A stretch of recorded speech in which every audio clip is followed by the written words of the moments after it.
Dzisiaj może taki nietypowy, moi drodzy, odcinek. Paniom ku przestrodze, czyli takich kilka kwestii dotyczących islamu i dlaczego nie warto w ogóle wiązać się z muzułmaninem.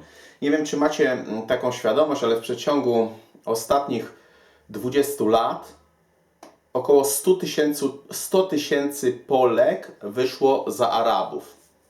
To jest bardzo ciekawa rzecz. Arabowie bardzo chętnie biorą kobiety nie muzułmanki, natomiast muzułmanka nie wyjdzie za niemuzułmanina, bo by ją czekała kara śmierci. To jest bardzo dobra strategia, nazwijmy to rozrodcza. Ja sobie wynotowałem kilka takich powodów, dla których, tak jak mówię, ku przestrodze. Pierwszy z takich powodów to należy pamiętać o jednej rzeczy, że ślub z muzułmaninem nie jest sakramentem. Podam taki bardzo prosty przykład. Oczywiście, jeżeli jest ślub międzywyznaniowy i ona będzie katoliczką, on będzie przykładowo muzułmaninem, to trzeba mieć dyspensę biskupią. Oczywiście strona niekatolicka musi się zobowiązać do tego, żeby dzieci były wychowane w wierze katolickiej. No niestety, moi drodzy, to dotyczy tylko i wyłącznie katoliczki. Ponieważ muzułmanin, który bierze ślub kościelny w kościele nawet katolickim, nazwijmy to efekt będzie taki, że on ma to w nosie. On ma to w nosie. On żyje swoim prawem i on ma naprawdę to w nosie. I on sobie weźmie dziecko, wyjedzie, zabierze i będzie robił, co będzie sobie chciał, bo koniec. W przypadku pierwszej, lepszej wizyty u rodziców, a ona z nim pojedzie, na bank pojedzie, bo pojedzie do jego rodziców. No, tylko że potem wróci sama, załóżmy, jeżeli do tego dojdzie. Druga sprawa. Droga kobieto, pamiętaj, że w przypadku islamu i muzułmanów jesteś przedmiotem kontraktu. Ślub, moi drodzy, jest kontraktem w islamie i można ten kontrakt zawsze rozwiązać, nawet na zasadzie rozwodu talak, czyli odrzucenia. To, co też zobaczycie w tej playliście o islamie, tam też będzie zamieszczony film odnośnie kwestii rozwodu talak. Moi drodzy, jesteś przedmiotem kontraktu.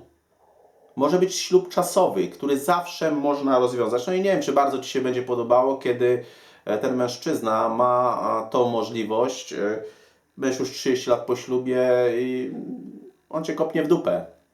Oczywiście taka sama sytuacja może się zdarzyć w przypadku ślubu nie z muzułmaninem, ale z normalnym człowiekiem. Też tak być może, ale no, wygląda to całkowicie inaczej. Inna sprawa jest, kiedy w punkcie wyjścia coś nie jest kontraktem, a inna sprawa jest, kiedy coś jest kontraktem. Druga sprawa, moi drodzy, kobieta rzadko zdaje sobie sprawę, która nie jest w kręgach kultury muzułmańskiej, że ona jest kupowana za przysłowiową złotówkę przez Araba. Dlaczego?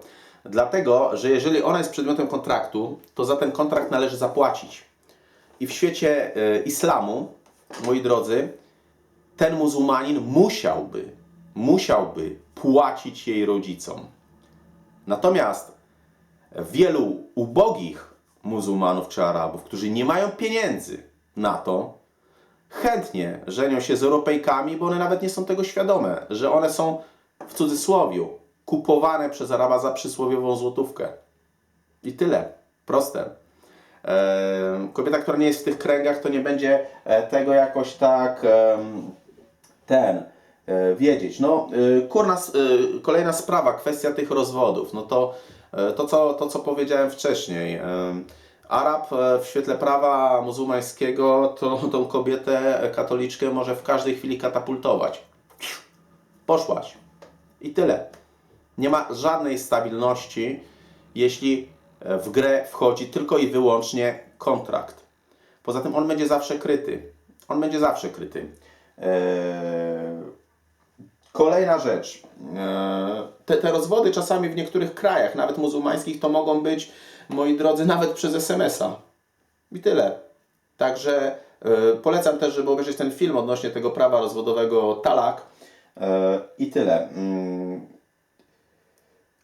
Kolejna rzecz. Kobieta z natury rzeczy wchodzi w związek z mężczyzną.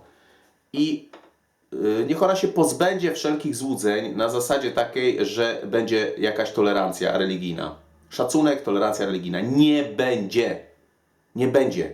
Bo islam z natury rzeczy nie jest tolerancyjny. Sam Koran nie jest tolerancyjny.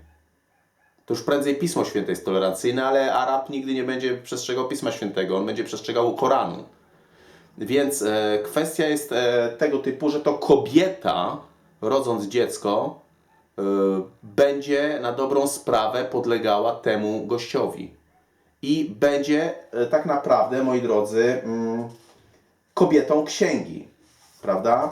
Będzie kobietą księgi i będzie posłuszna temu, co mówi Mahomet w kwestiach obyczajowości. I pozbądźcie się wszelkich jakichkolwiek złudzeń, że no nie każdy świat arabski jest taki i tak dalej. Oczywiście w Maroko jest inaczej niż w Arabii Saudyjskiej, bo w Maroko, załóżmy, no, są bardziej tolerancyjni, czy w Tunezji, bo z tego mają interes, mają pieniądze z tego, dzięki temu to państwo żyje, dlatego są tolerancyjni. W Arabii Saudyjskiej mają ropę, więc nie muszą być tolerancyjni. Ale wszystko jest z czasem. Dlaczego? Weźmy przykład kobiet, jakie w latach 80., jak wyglądały kobiety w Afganistanie, a jak wyglądają dzisiaj. No poszukajcie sobie to na internecie, gdzie w latach 80. nie było w Afganistanie burek, czy hindżabów, czy innych takich rzeczy. W tej chwili to w szmatach łażą, bo kwestie przejęli radykałowie i koniec dyskusji. Koniec dyskusji. Tak to po prostu niestety funkcjonuje i tak to wygląda. Wracam raz jeszcze do tego kontraktu. No, w islamie na dobrą sprawę, moi drodzy, należy pamiętać o tym, że jest kwestia taka, że kobieta jest przedmiotem tego kontraktu, to co powiedziałem, czyli może być małżeństwo zawarte na jakiś czas. Kilka razy nawet słyszałem o takich przypadkach, że gościu Arab ożenił się z dziewczyną, załóżmy w Anglii, przy czym ona nawet nie miała bladego pojęcia, że on pochodzi z państwa, które uznaje poligamię, przykładowo. I raz słyszałem o takim przypadku autentycznie, gdzie się okazało, że ona była trzecią jego żoną. A się dopiero o tym dowiedziała, jak pojechała do jego rodziców i na tym koniec.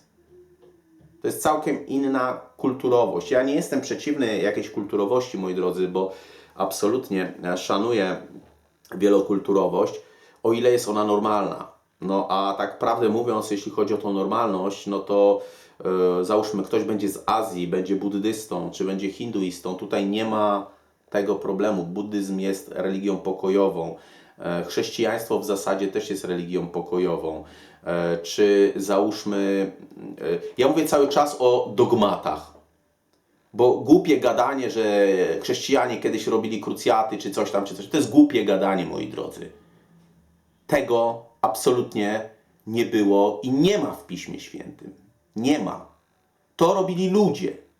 Hierarchia, a nie doktryna. I tyle. To jest pierwsza podstawowa rzecz. Natomiast w Koranie jest jawnie napisane, żeby zabijać, żeby mordować niewiernych, że można mieć niewolnicę, która nie będzie muzułmanką. To wszystko jest w Koranie na bank napisane. Także cała, załóżmy, doktryna islamu jest po prostu, nazwijmy to, wojownicza. I tyle. I to wszystko. To bez najmniejszego problemu idzie to, moi drodzy, udowodnić. Dobra, kolejna rzecz. Tu sobie tak zanotowałem taką rzecz. W święta nie złożysz życzenie rodzinie. Oczywiście masz kochającego męża, Araba, nie ma najmniejszego problemu, ale on ma prawo w świetle prawa islamu zabronić Ci kontaktowania się z Twoją rodziną. To jest pierwsza rzecz, moi drodzy. Zacznie się kwestia jedzenia. Kwestia, on nie będzie jadał wieprzowiny, on nie będzie... To, że on nie jada wieprzowiny, to już jest najmniejszy problem. Nie jada, nie chce, nie smakuje mu, do widzenia, nie ma wieprzowiny, tak? Nie ma sprawy. Ale jak go zacznie drażnić, że ktoś inny je wieprzowinę i on będzie zaczynał narzucać w pewnym momencie, może zaczynać narzucać, że ktoś inny nie ma prawa tego jeść, tak? No to wtedy będzie ingerował nawet, moi drodzy, w Twoją rodzinę. No i kolejna rzecz, no jeżeli chcesz mieć teściową szefową, to droga katoliczko, islam jest dla Ciebie najlepszy, bo mamusia tego Araba będzie naprawdę rządzić. Ona będzie sprawowała pieczę nad wszystkimi kobietami w domu, bo tak jest w islamie. Matka syna jest najważniejsza wśród wszystkich kobiet i to ona rządzi tym wszystkim. I jeszcze jest kolejna rzecz, moi drodzy, coś takiego, jeśli weźmiemy prawo szariatu nawet, mówienie, że no ale nie wszędzie jest prawo szariatu. No nie wszędzie jest prawo szariatu. W Brunei też nie było, a już jest. No i co z tego? No nie było, ale może być. No bo to są te kwestie doktrynalne, może być. Więc może zaistnieć rozwód z braku pieniędzy. Po prostu. I tyle. To jest takich kilka rad, które ja jako chrześcijanin po prostu mówię, jak wygląda świat islamu. I tyle. Zawsze jest tak, że jeżeli mężczyzna z kobietą się żeni, to na 90%, znaczy nie zawsze, ale no na 90% jest tak, że to właśnie kobieta będzie podlegała mężczyźnie i obyczajom, i zwyczajom. To kobieta będzie się dostosowywała. Mówienie o tym, że miłość, wzajemny szacunek i tak dalej, okej. Natomiast wiecie, to jest tak samo jakby się żeni ze świadkiem Jehowy, a świadek Jehowy w punkcie wyjścia uważa Cię za człowieka z innego świata i on nie będzie miał do Ciebie szacunku. I do Twoich rodziców nie będzie miał szacunku. Także można na przykład, nie wiem, żenić się z innowiercą, ale mniej więcej w tej samej grupie, czyli no nie wiem, katolik z protestantem, z prawosławnym i tak dalej, bo to jest grupa chrześcijańska. Nie jest to odmienne. Natomiast islam, tak jak powiedziałem, z natury rzeczy jest wojujący i dlatego trzeba uważać, a jak ktoś ma wątpliwości, to niech sobie zobaczy tak naprawdę, co się dzieje w Europie Zachodniej.